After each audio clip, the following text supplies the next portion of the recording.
Subscribe कीजिए Gurukul hub channel को और बेल आइकन को दबाइए देखने के लिए लेटेस्ट एजुकेशनल वीडियो सबसे पहले। हेलो गाइस, आज स्टार्ट करते हैं मुगल साम्राज्य में हुमायूं। मुगल साम्राज्य में मैंने बाबर से स्टार्टिंग कर दी है, ठीक है।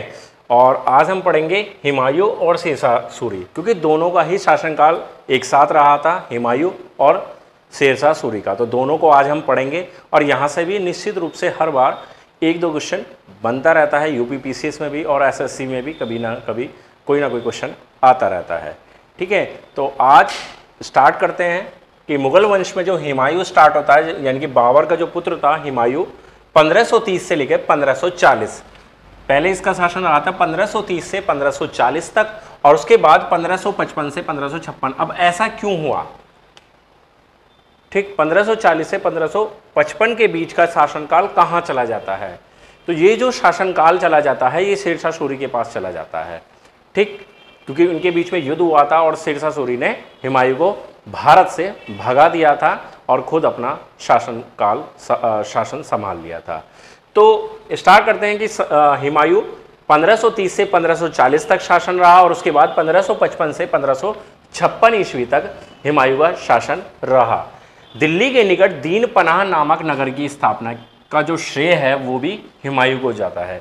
क्वेश्चन पूछा जाएगा कि दिल्ली के निकट दीन पनाह नामक नगर की स्थापना किसने की? तो दिल्ली के निकट दीन पनाह नामक नगर की स्थापना की गई है हुमायूं के द्वारा, ठीक है। आगे क्वेश्चन पूछा है, आगे पॉइंट चलता है कि शेरशाह सूरी ने चौसा के युद्ध में 1539 ईस्वी में हुमायूं को हरा दिया था। शेरशाह सूरी ने चौसा के युद्ध में 1539 ईस्वी में हराया था किसको? हुमायूं को। और उसके बाद कन्नौज का युद्ध हुआ था, जिसको बिलग्राम का युद्ध भी कहा जाता है। उसमें शेरशाह सूरी ने भारत से बाहर जाने के लिए विवश कर दिया था 1540 में।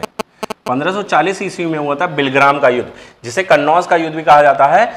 उसमें शेरशाह सूरी ने हुमायूं को हरा दिया और भारत से बाहर जाने के लिए पूर्णतः विवश कर दिया था। तो यहाँ से हुमायूं सारा राजपाट छोड़कर चले गए। तो उसके बाद जो शासन संभाला है वो शेरशाह सूरी ने, ठीक। उसके बाद फिर पॉइंट आता है कि 1556 ईस्वी में शेरमंडल नामक पुस्तकालय की सीढ़ी से गिरकर मृत्यु हो गई थी। मतलब जब दोबारा आया था शासन करने के लिए शेरशाह की मृत्यु के बाद, तो 1556 ईस्वी में शेरमंडल नामक एक पुस्तकालय हुआ करता है, तो वहाँ से सीढ़ियों से गिरकर इनकी मृत्यु हो गई। और अकबर ने दिल्ली में हुमायूं के मकबरे का निर्माण करवाया था। क्वेश्चन पूछा जाता है कि हुमायूं का मकबरा कहाँ स्थित है? तो हुमायूं का जो मकबरा स्थित है वो दिल्ली में स्थित है। हुमायूं के मकबरे का निर्माण किसने करवाया? तो हुमायूं के मकबरे का निर्माण उनके ही पुत्र अकबर ने कराया था, ठीक। इसमें पहली बार संगमरमर पत्थर का प्रयोग किया गया, ठीक है। मध्यकालीन भारत में कौन सी ऐसी इमारत है जिसमें सबसे पहले संगमरमर पत्थर का प्रयोग किया गया? तो वो है हुमायूं का मकबरा। तो ये क्वेश्चन बन जाता है। क्वेश्चन बनता है कि हुमायूं की सौतेली बहन गुलबदन बेगम ने हुमायूंनामा लिखी। हुमायूंनामा की रचना किसने की? तो हुमायूंनामा की जो रचना की है वो इनकी सौतेली बहन गुलबदन बेगम ने की है। तो ये कुछ मेन पॉइंट थे जो हुमायूं से संबंधित है। बात करते हैं इसके साथ साथ शेरशाह सूरी की भी। तो शेरशाह सूरी की बात करते हैं तो 1540 से लेकर 1555 ईस्वी तक शेरशाह सूरी का शासनकाल रहा, ठीक। तो इनका जो असली नाम हुआ करता था वो था फरीद। 1540 से 1555 तक शेरशाह सूरी का शासनकाल रहा और असली नाम था इनका फरीद। बाबर खान लोहानी ने शेर खान की उपाधि इन्हें दी थी। किसको दी थी? शेरशाह सूरी को बाबर खान लोहानी ने शेर खान की उपाधि दी गई। अब क्वेश्चन पूछा जाएगा कि शेरशाह सूरी को कौन सी उपाधि दी गई, ठीक है। तो वहाँ ऑप्शन आपको बहुत सारे मिलेंगे। शेर खां की उपाधि ने दी गई बाबर खां लोहानी के द्वारा। इसी के काल में, किसके काल में? शेरशाह सूरी के ही शासन काल में मलिक मोहम्मद जायसी एक कवि हुआ करते थे। उन्होंने पद्मावत नामक एक ग्रंथ की रचना की थी। क्वेश्चन पूछा जाता है कि पद्मावत की रचना किसने की है? तो पद्मावत की रचना की है मलिक मोहम्मद जायसी ने, ठीक। क्वेश्चन बनता है कि सिंधु नदी से बंगाल तक शेरशाह सूरी मार्ग का निर्माण, जिसे बोला जाता है ग्रांड ट्रक रोड, ठीक है, ग्रांड ट्रक रोड का निर्माण किसने करवाया है? तो ग्रांड ट्रक रोड का निर्माण जो करवाया है वो करवाया है शेरशाह सूरी ने, या शेरशाह सूरी मार्ग भी इसको कहा जाता है, ठीक। आगे बनता है कि मकबरा शेरशाह सूरी का जो मकबरा है वो सासाराम यानी कि बिहार में स्थित है। कहां पर स्थित है शेरशाह सूरी का मकबरा? सासाराम, बिहार में।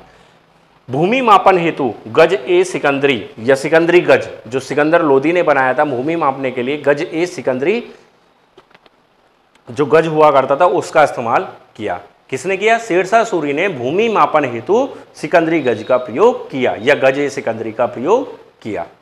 ठीक। शेरशाह सूरी के दरबार में एक प्रसिद्ध इतिहासकार हुआ करते थे, उनका नाम था अब्बास खान शेरवानी। क्या नाम था? अब्बास खान शेरवानी। शेरशाह सूरी के राज दरबार में एक प्रसिद्ध इतिहासकार थे अब्बास खान शेरवानी ने तारीख ए शेरशाही की रचना की। तो तारीख ए शेरशाही की जो रचना की वो किसने की? तो ये पूछा जाएगा क्वेश्चन, तो वहां पर आपको लगाना है, क्लिक करना है, अब्बास खान शेरवानी ने तारीख ए शेरशाही की रचना की। ठीक है गाइस, तो आज ये शेरशाह सूरी और हुमायूं से रिलेटेड कुछ महत्वपूर्ण पॉइंट थे। हाँ, एक पॉइंट रह जाता है कि जब शेरशाह सूरी की मृत्यु हुई तो शेरशाह सूरी की मृत्यु की खबर सुनकर हुमायूं ने शेरशाह सूरी को उस्ताद ए बादशाह की उपाधि दी थी। क्या कहा था? उस्ताद ए बादशाह। क्वेश्चन पूछा जाएगा कि शेरशाह की मृत्यु के वक्त किसने शेरशाह सूरी को उस्ताद ए बादशाह कहा? तो उस्ताद ए बादशाह कहा था हुमायूं ने। या ये पूछा जा सकता है कि हुमायूं ने शेरशाह सूरी को मृत्यु के वक्त क्या कहा था?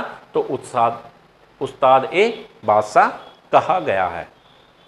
ठीक है, तो यही कुछ पॉइंट्स थे आज की इस वीडियो में हुमायूं और शेरशाह सूरी से रिलेटेड, जो प्रीवियस एग्जाम में भी पूछे गए हैं और आने वाले एग्जाम के लिए भी उतने ही बेनिफिशियल है। तो आप इन्हें अच्छे से तैयार कर लीजिए। इनसे संबंधित और भी आपको फैक्चुअल पॉइंट्स मिल जाएंगे, जो भी बुक आप पढ़ रहे हैं वहाँ से उन्हें पढ़ लीजिए। ठीक है, तो अगर आपको आज की ये वीडियो अच्छी लगी हो तो प्लीज़ लाइक करें, शेयर करें, और आपने अभी तक हमारे चैनल को सब्सक्राइब नहीं किया हुआ है तो इसी वीडियो के नीचे एक रेड कलर का बटन होगा, उस रेड कलर के बटन पर क्लिक करके हमारे चैनल को सब्सक्राइब कर लें। धन्यवाद।